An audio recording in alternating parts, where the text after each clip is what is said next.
At the very heart of the forest, in a sun-dappled clearing, grew the oldest and greatest tree of all. This was the Forest King.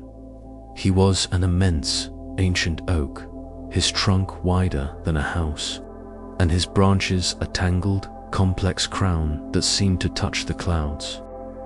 In the gnarled, wise patterns of his bark, a great sleeping face was clearly visible, a long, mossy beard, a noble brow, and two peacefully closed eyes. The Forest King was the heart of the woods, and his slumber was the deepest of all. Pipkin's most important duty was to care for the king.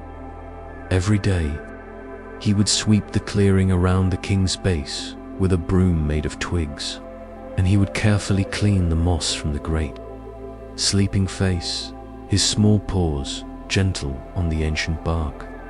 He would talk to the king, telling him all the news of the quiet world, hoping that his small voice might stir the great giant from his slumber. But the king never moved. His bark was a cold, lifeless grey, and his branches were bare, with no leaves at all. Pipkin knew the legend passed down by his ancestors. When the Forest King fell asleep, all the other trees had followed him into his dream. To wake the forest, he had to first wake the king. The thought of leaving his quiet, familiar forest was terrifying. The stories he had heard were of a world that was loud, fast, and full of dangers for a small, soft creature like himself.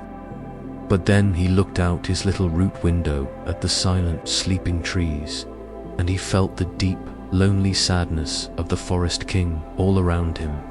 His love for his home was far greater than his fear of the unknown. He knew what he had to do. He would be the first keeper in 1,000 years to venture into the waking world. He prepared for his journey carefully. He packed a small bag with a few sweet acorns and a flask of morning dew. He took the 3 small, magical baskets his grandmother had woven from glowing reeds, the baskets that the scroll said could capture a sound, and with a final, reassuring pat on the bark of the sleeping king, he set off.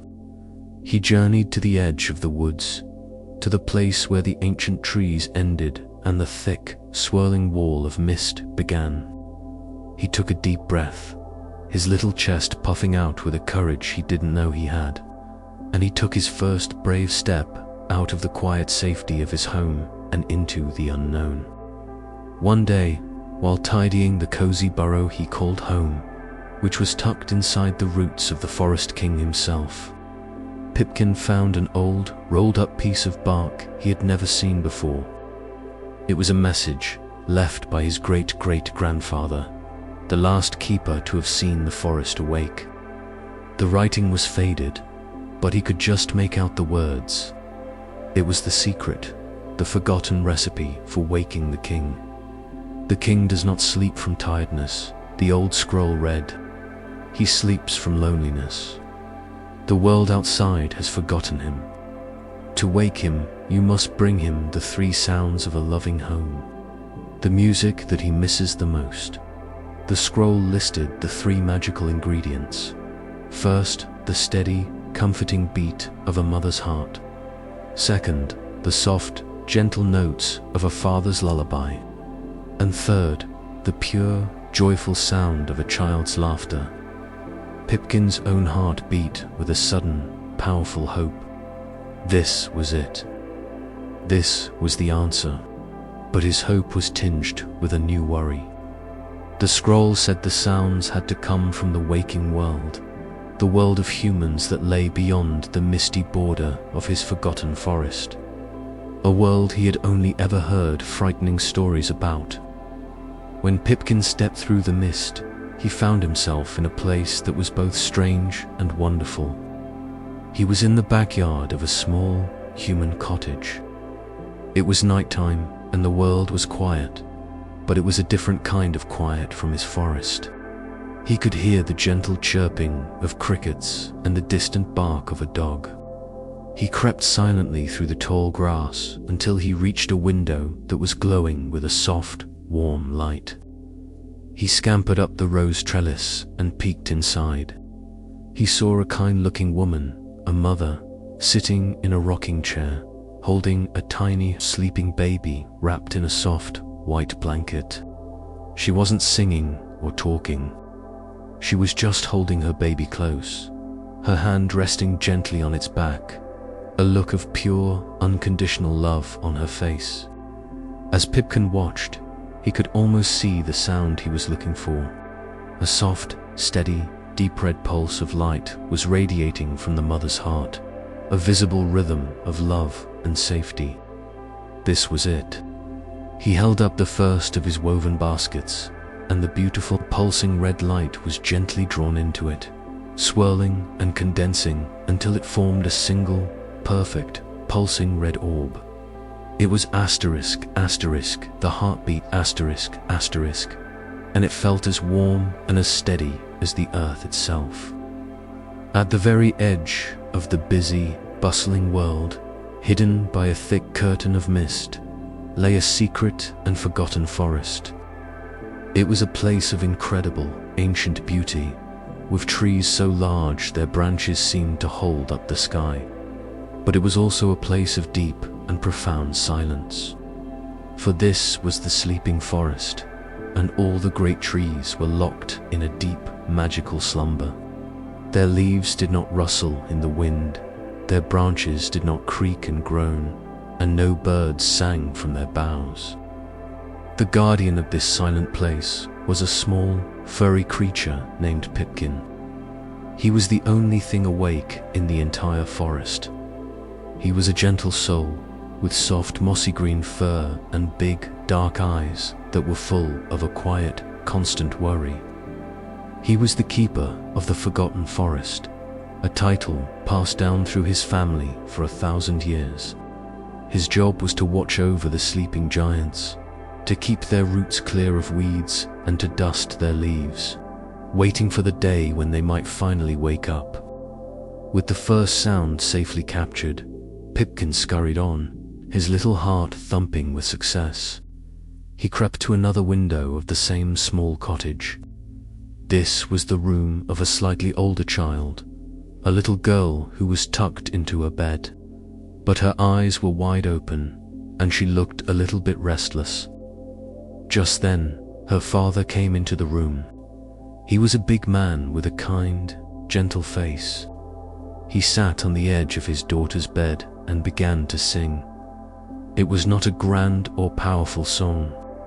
It was a soft, simple lullaby, his voice a low, comforting rumble. He sang a silly, sleepy song about a badger who wore a nightcap and a squirrel who dreamed of flying. The little girl's restless face softened, and a small, sleepy smile touched her lips. Her eyes began to droop, soothed by her father's loving, gentle voice. Pipkin knew this was the second sound. He held up his second basket, and the gentle, rumbling notes of the lullaby, which looked like soft, swirling, silvery blue wisps of light, floated from the room and were drawn into the basket. They spun together, forming a beautiful, swirling blue wisp that hummed with a deep and peaceful energy. It was asterisk, asterisk, the lullaby, asterisk, asterisk, the sound of perfect safety and gentle dreams. With two magical sounds now safely contained in his baskets, Pipkin felt a growing excitement. He only needed one more ingredient. The scroll had said it was the most powerful of all, the pure, joyful sound of a child's laughter. He crept around the cottage to the front yard, where a group of children had gathered the day before. The world was quiet now, everyone asleep. He waited and watched, but there was no laughter to be found in the sleeping night. He was just starting to feel discouraged when he heard a tiny, happy giggle. It came from a small, colorful tent that had been set up in the backyard.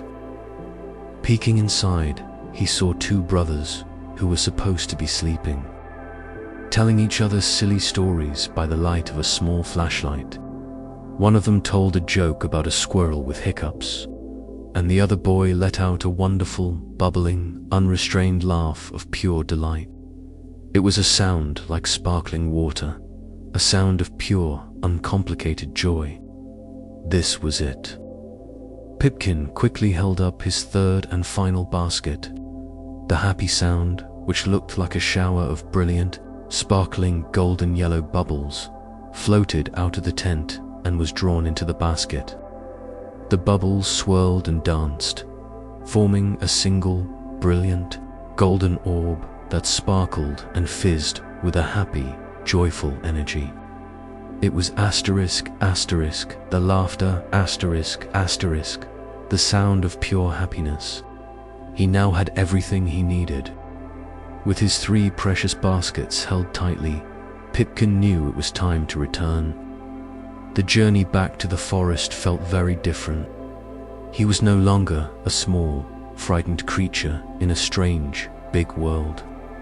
He was a brave messenger, a keeper on a mission, carrying the most powerful magic of all, the sounds of a loving home. The night no longer seemed so scary. The chirping of the crickets now sounded like a cheerful song, and the rustling of the leaves in the wind sounded like whispers of encouragement. He held his 3 baskets carefully, their combined light a beautiful, multicolored glow that lit the path before him. The red, pulsing light of the heartbeat, the blue, swirling light of the lullaby, and the golden, sparkling light of the laughter all mingled together, creating a soft rainbow. Pipkin hurried through the sleeping forest, his little legs moving as fast as they could.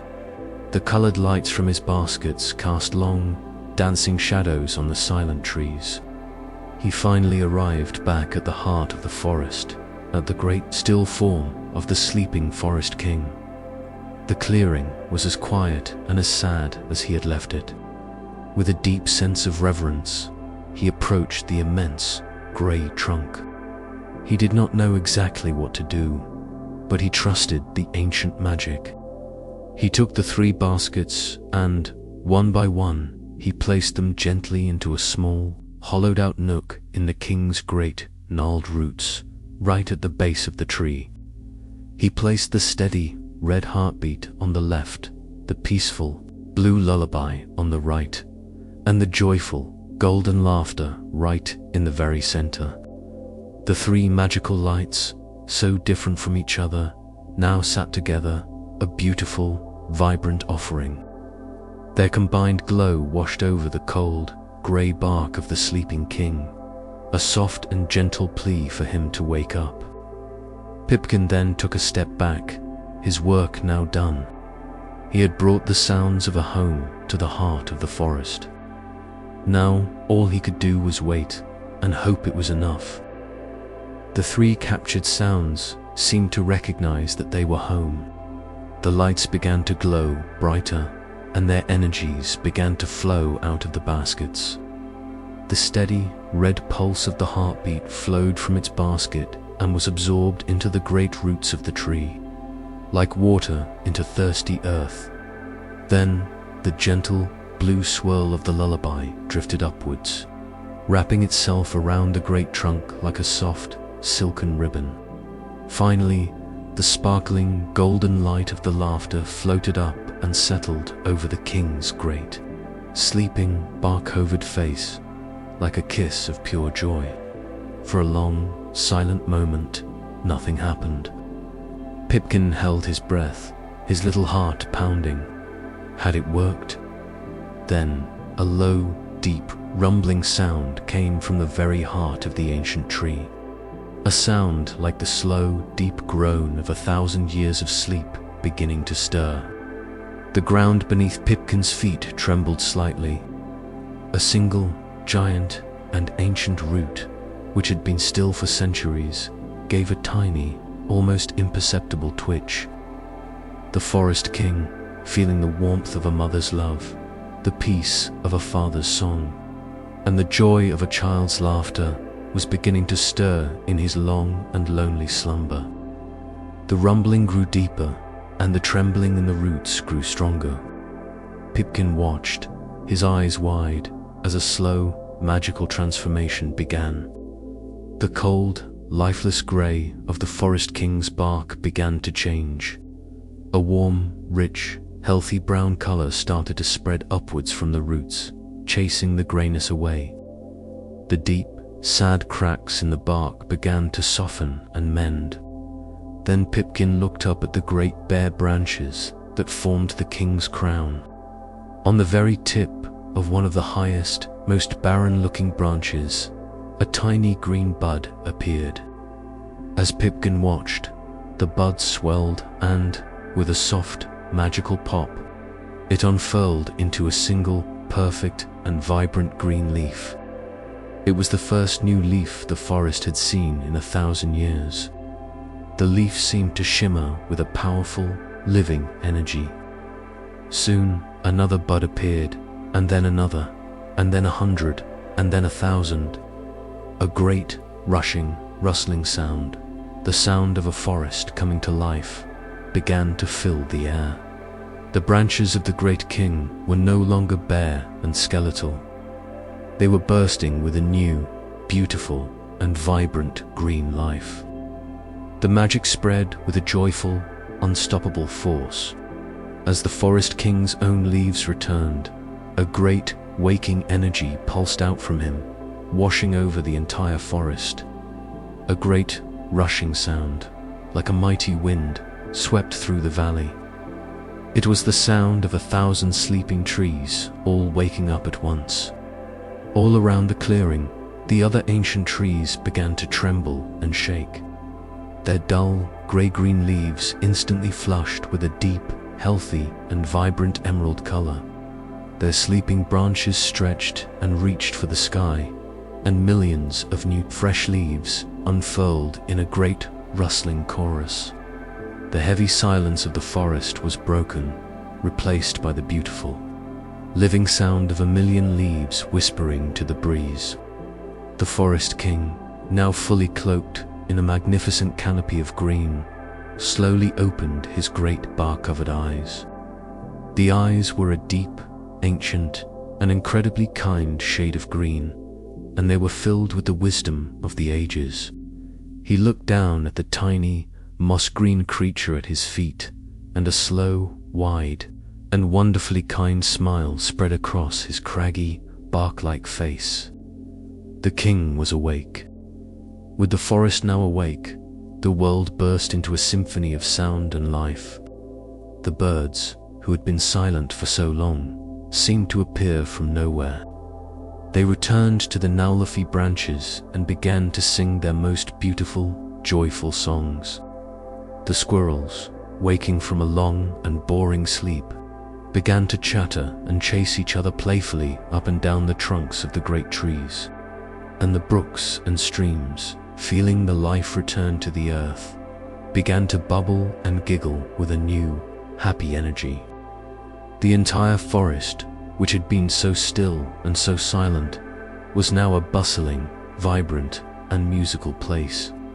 It was a world reborn. The 3 magical sounds that Pipkin had brought had not just woken the king. They had reminded the entire forest of the joy of a loving home.